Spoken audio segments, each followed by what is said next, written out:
Congressman, thank you so much for talking to ANI. To begin with, there are reports of the US pushing India to sign a big armed drone deal during this upcoming visit and other defense deliverables.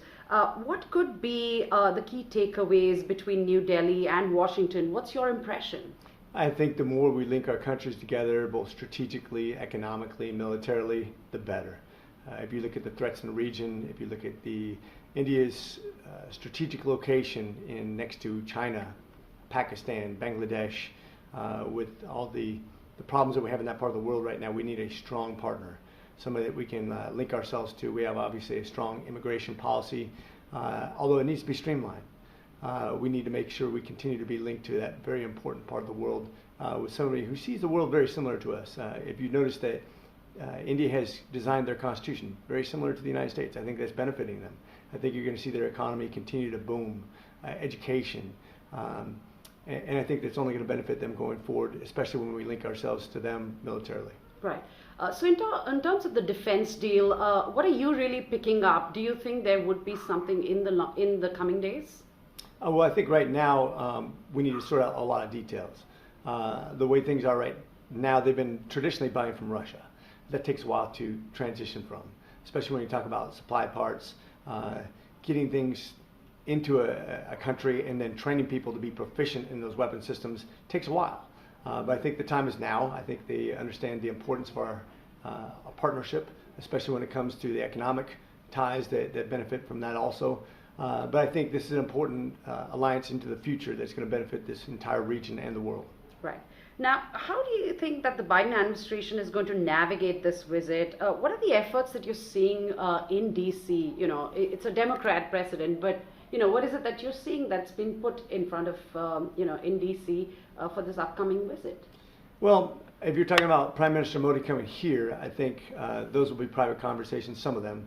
But I think everybody understands how important that allyship, when you talk about the most populous country in the world, right next to the second most populous country in the world, which they keep on switching off a little bit lately.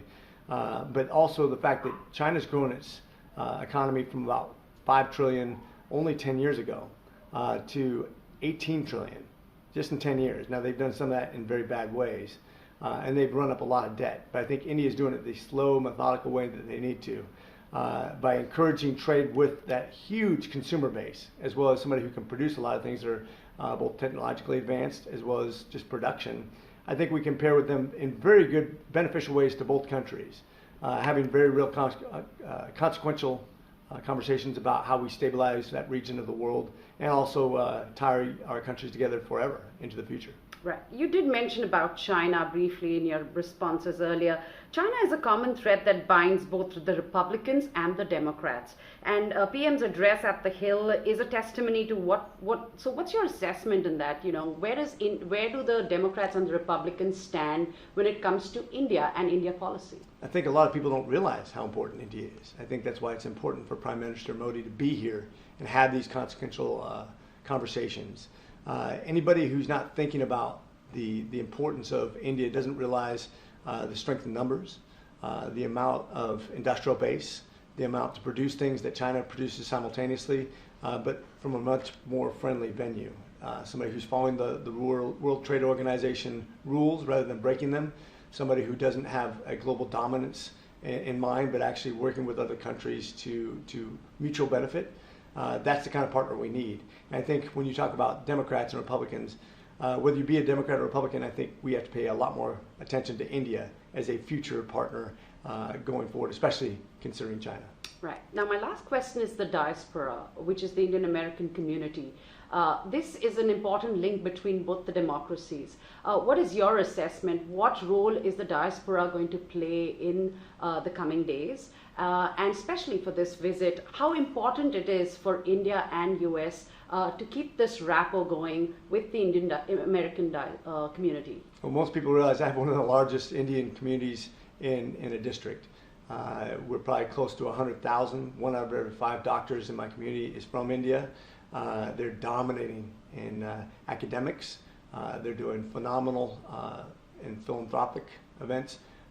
They're super engaged in politics, which I love. Just in my primary alone, we had an increase in 1,000 primary voters in this last election. As the immigrants from India realize how important they are to the future of America, being probably the most successful demographic in the United States. You'll also notice that certain political parties are trying to punish success. So there's a real consequential conversation we have to have between what's good for the future of Indian immigrants. You'll see that one party is trying to punish, trying to limit the number of students that can get into certain universities, trying to keep them through regulation and taxation from being uber successful, protecting the billionaires that already exist from the up-and-comers, the hardest working demographic in America. You're seeing some anti-Indian, quite frankly, but basically Hinduphobic laws, especially in California, that are basically classifying people from a caste system that doesn't even exist in America, making assumptions that are egregiously racist towards a community that's done nothing but benefit society. The fact is, we need to streamline immigration, because right now, you probably, if you come here from India right now, you'd have to wait about 20 years to become a legal citizen. If you come here with a 2-year-old and you're doing everything by law, you're following the law, your kid may have to go back to India before you even become a citizen. That's crazy, especially when we're rewarding illegal immigration simultaneously. We should always reward those people who come here to do right, that benefit this country, who are adding to the economy, adding to the tax base, adding to the people who bring nothing but good to society. We need to streamline that process, and we need to be fair. So there's a lot to talk about when you talk about the diaspora, especially from India. I think we have some issues when it comes to discrimination, to access, to success. Now, all the folks I've seen in my district that have come here with nothing have been extremely successful. We want to reward that behavior. We don't want to punish that. And there are certain segments of this political cast, and I'll say, I'm just going to call them out, the Democrats, who are becoming more and more socialist, if not communist, when you think a government can tell you when you can have your business open or closed, whether you have to get a vaccination to travel, or whether you can see your family, or how much regulation and taxation, which is going to ultimately punish your business for success. And if you're from the most successful demographic in the world, in America, why would you support a party that's going to punish you for your hard work and success? That's where the real conversation is going to be into the future. And that's why I'm reaching out to the Indian community to make sure that they know that if they flex their muscle, their political muscle, they could literally choose a future president. And that's important. Thank you so much for talking to me, and I appreciate it, sir. Absolutely, my pleasure.